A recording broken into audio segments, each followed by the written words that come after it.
Hi, thanks very much for joining me for another Marketing Monday. My name is Natalie Armstrong-Motin with Marketing Resolution. Let's get Monday started off right. I've got my hot cup of coffee here on a cold, rainy, chilly day. Always helps things out. Today we want to talk about some, just sort of basics. Last week we talked about business plans, marketing plans, and communication plans. And I promised that in future episodes, we would break down each of those so that you can go through the process with me. So I have created a piece of fiction for the example of a business plan, and I'm going to put that link to that model business plan, that template business plan in the comments below, so that if you want to move along with me, you're more than welcome to do that. So let me put that in the chat. So click on the link that's in the comment section. That will take you to my website, and click on the button Business Plan for Neutrals, and then you'll be able to open up the document that I'm using for this video, and you can follow right along. Now, it's designed for you to obviously customize. This business plan is really selfish. It is all about you, all about your practice, all about your goals, your endeavors, your aspirations.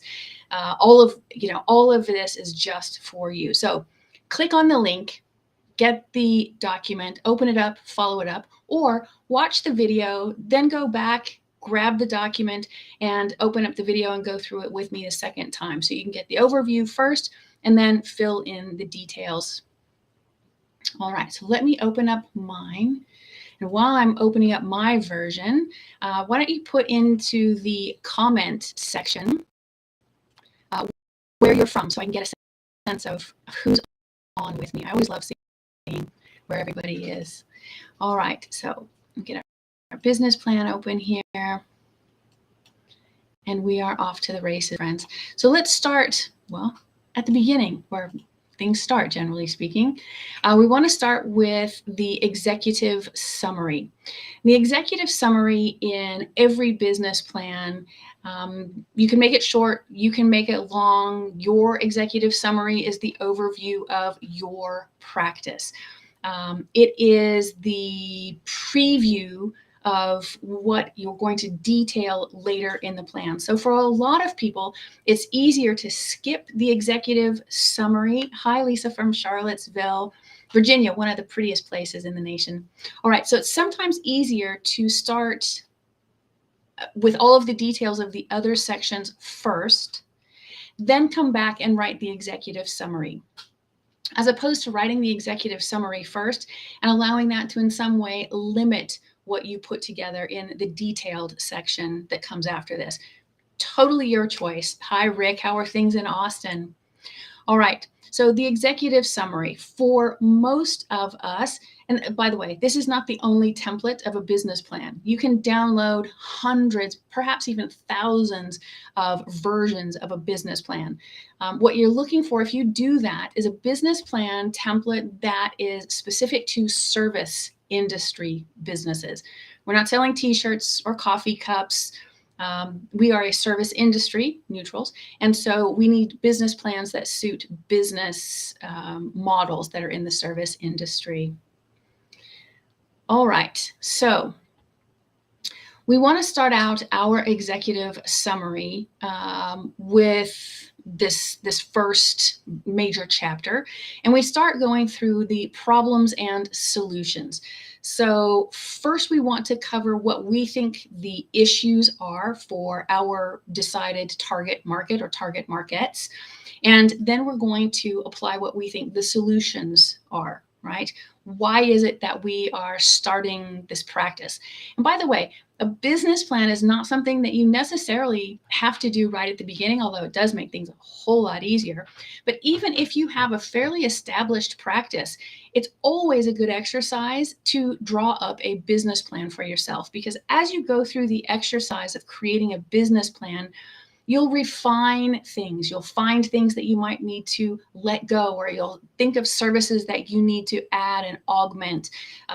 So going through this exercise is a really healthy thing to do for any practitioner anywhere on the spectrum of success, right? All right, so back to problems and solutions.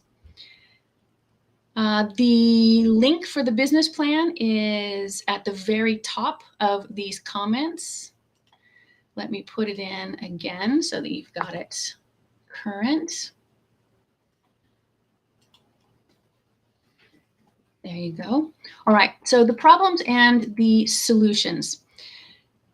When you describe your services, you want to make sure that you describe your pricing, how you stack up against the competition, what makes your service better than another practitioner that's going to provide similar services, what sets you apart. There are lots of different things that you can put in the problem and solution section. And one of those is opportunity. So I've created a fictional mediation practice called Naturally Neutral. Naturally Neutral, right?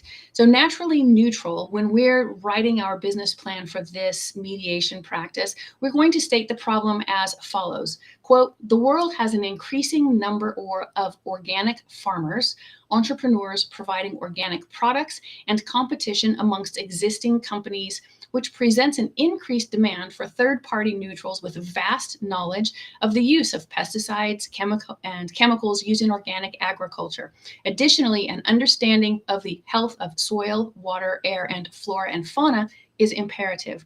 Now, that's the issue that's at hand, right? That's the group of individuals or entities that have a very specific niche and very specific problems, right?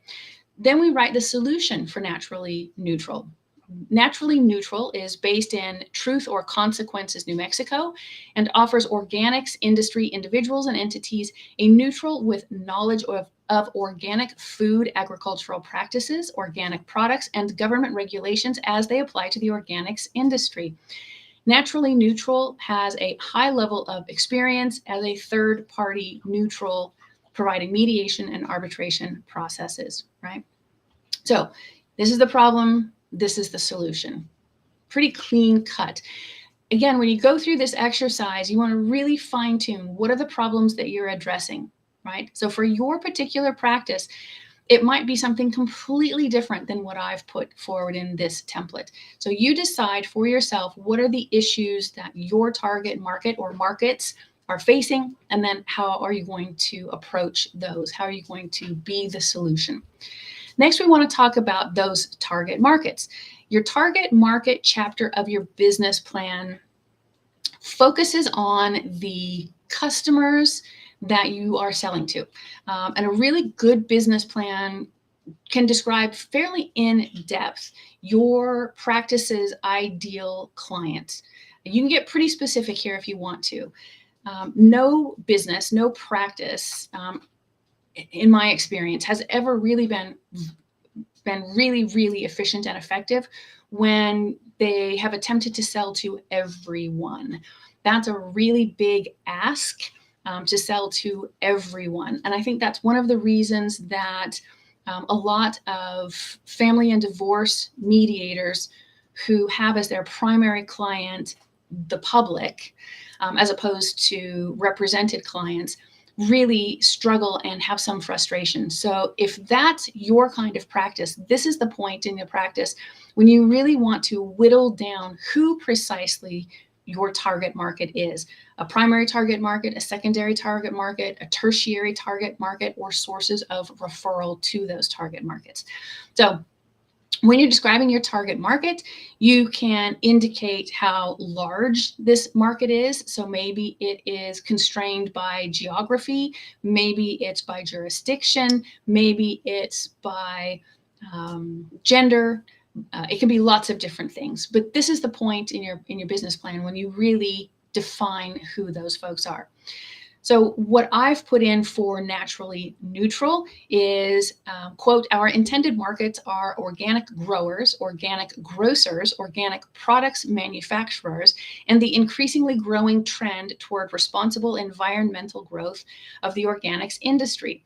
As of 2021, organic agriculture is practiced in 187 countries and 72.3 million hectares of agricultural land are managed organically by at least 3.1 million farmers.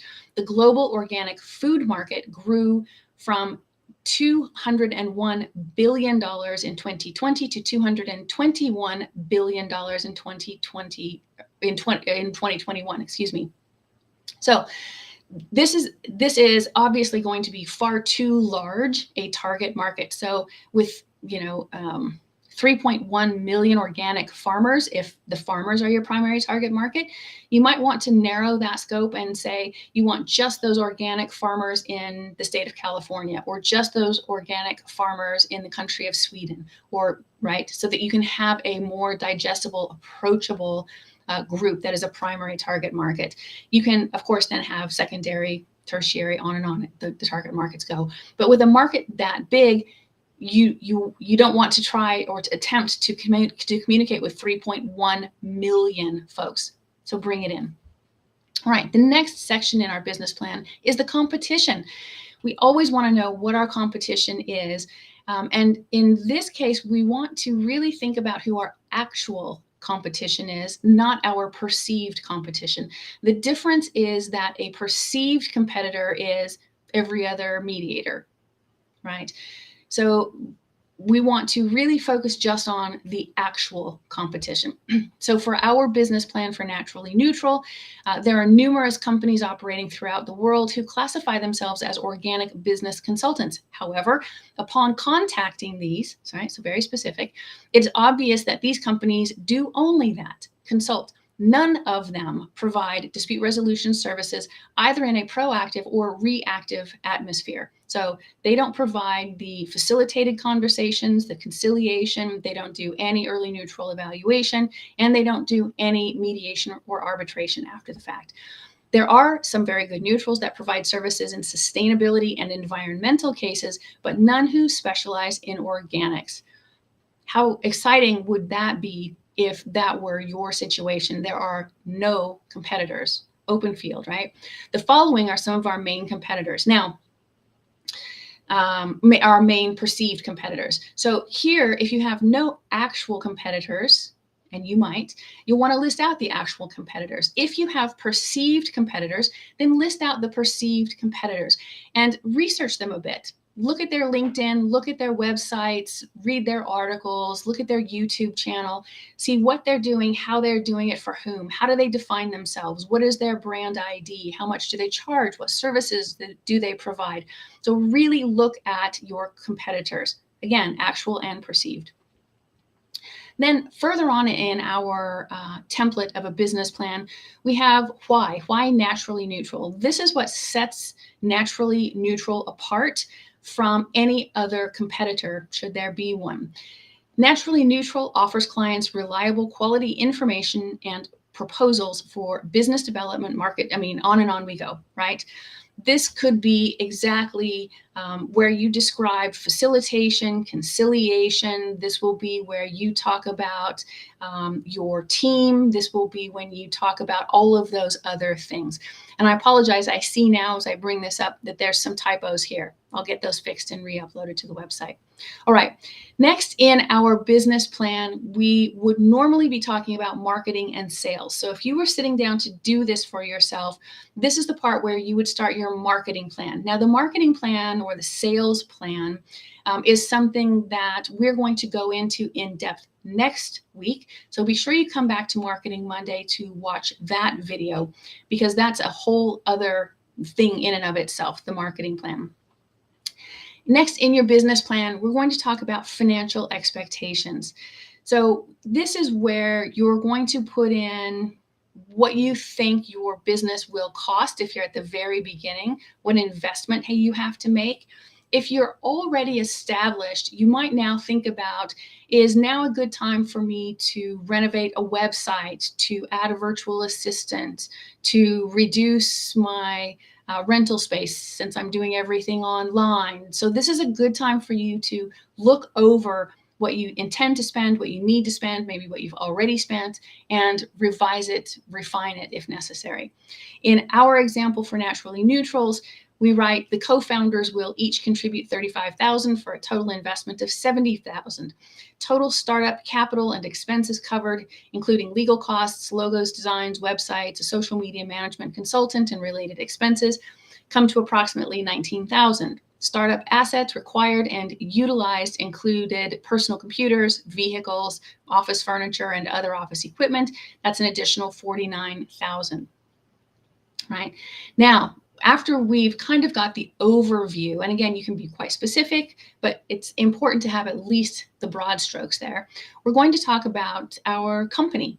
So you might be a solo practitioner. Most of us are. You might also have a partner or an associate or a colleague that you're working with. Doesn't matter. This is the part where you talk about either yourself or your team.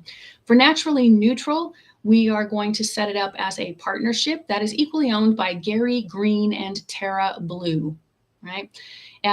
So Gary Green and Tara Blue have a 50-50 partnership for naturally neutral. And this is something that we're going to spend a bit of time on because this team, these people, are the reason that someone is going to hire naturally neutral to resolve their cases or help them with the facilitation or conciliation in advance on the proactive end of things. The reason that people hire us is because 1, they know about us, 2, they like what they know about us, and 3, they feel like they can trust us. And so setting ourselves apart as a very unique practice helps go a long way to establish that credibility, that authority, and that trust with clients and prospective clients. So for our purposes, our management team, we'll start with Tara first, ladies first. Tara Blue received her Bachelor of Agricultural Science with an emphasis on organic agriculture from Howard University in 1996. For 21 years, Tara Blue then worked as COO of Clean Greens, one of the largest U.S. organic farming operations, where she learned the organic agricultural industry from seed to table. She also witnessed and participated in a wide variety of issues and conflicts. The result of this experience led Tara to searching for a better way in which to resolve these conflicts. In 2012, Tara Blue received her LLM from Pepperdine University's Strauss Institute. It was at Pepperdine that she met her partner, Gary Green. Gary Green started an organic produce market in Santa Monica, California in 1994. He grew that single market into a nationwide organic grocery chain. During this time of corporate growth, Gary Green was a party to several disputes that ended in quote unquote winning litigated conflicts. Gary's experience in U.S. courts encouraged him to learn about alternative ways to resolve issues and conflicts. He obtained his LLM from Pepperdine University Strauss Institute in 2012. Gary Green has been on the American Arbitration and Mediation panels since 2015. Right? So we really want to develop the story of why. We really want to develop why you are different, unique, better than the other options, right? All right. Hello in Ghana. Oh, and Mississippi. Excellent. Thanks for joining. The last part of our plan for today's purposes is the financial plan.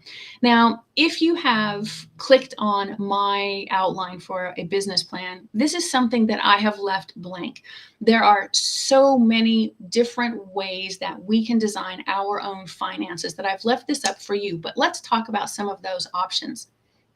You want to have in your financial plan a little bit of a sales forecast, right? How much do you think that you can earn at this practice? And if you've been practicing for a while, you've probably got a pretty good handle on what your profits and losses are.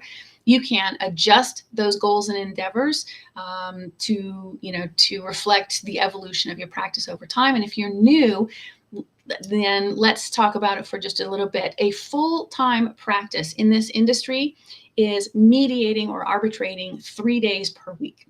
And I know that doesn't sound like much, only 3 of 5. Yeah, only 3 of 5. If you are hearing 3 cases per week, that's huge. Because the other 2 days, you've got to be convening, you have to be invoicing, you've got to be going to the bank, you've got to do all of the other admin things to manage your practice. You've got to be researching, writing briefs, etc. It's a lot to do 3 cases a week. So when you're setting out your spreadsheet, thinking about how much possible profit you have in your mediation or arbitration practice. Really think that three cases per week is the absolute max. All right. So in your sales forecast, you need to define how you'll be charging for your services. Are you charging by the hour? Are you charging by the half day, by the full day, by the case? Do you give discounts to at-risk groups? So for our example here, Naturally Neutral might give a discount to those organic farmers or entities that are owned by veterans or women owned or whatever it might be, right? So think about how you're going to set up your pricing. Is it portal to portal? Do you charge the same price for online versus in person versus hybrid? So many different variables for this section of your business plan, and you need to take all of those into account. So we also want to have here a cash flow forecast in addition to the profit and loss, and then of course your balance sheet. And one of the easiest ways to set all of this up is with any number of online spreadsheets, or if you already have something like QuickBooks or Intuit, then they'll have all of these reports, forms set up for you. So you can look at all of the different charts in whatever format you like, pie charts, Gantt charts, you pick it and you'll be able to see it represented in that way. So the financial plan, again, it's forecasting what you think your revenue will be, what it could be, the profits and losses, the cash flow, the balance sheet. Don't forget to pay your taxes.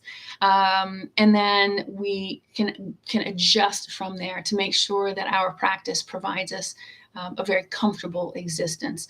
It allows us to maybe be philanthropic. It allows us to take care of our families, take care of ourselves.